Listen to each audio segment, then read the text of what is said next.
Hello guys, welcome back to my mini blogs. आयज आसा म्हज्या मिनी ब्लॉग्सांचो डे 9.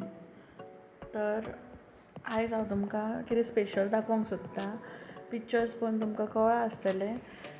ही नेवरी, मागीर मोदक आनी लाडू जे तुमकां स्क्रिनीर दिसता पळय ते ओरिजिनल न्हू, तर ते उला पासून केल्ले. कितले खरें कशें दिसता न्हू, खावपाक कशी रूच येता लाडू आनी पळोवन. बुंदीचे सारके ऑरेंज कलर. कित्याक लागून केल्ले म्हटल्यार हांवें केल्लें तोरणाक लावपाक. आनी हें तोरण आसा पळय तें चवथीक आमी लायत आमच्या दारांक जाल्यार भरपूर बरें दिसता. आनी खुबशे लोक ऑर्डर्स दिवन हें तोरण विकत व्हरता. जर तर तुमी इंट्रस्टेड आसा हे असले तोरण घेवपाक, जाल्यार तुमी आतां प्री ऑर्डर्स दिवं शकता. हो नंबर आसा त्या नंबराचेर, किंवा तुमी कमेंट करून सांगूं शकता तुमकां जाय जाल्यार. हाचे खातीर इतलें. देव बरें करूं.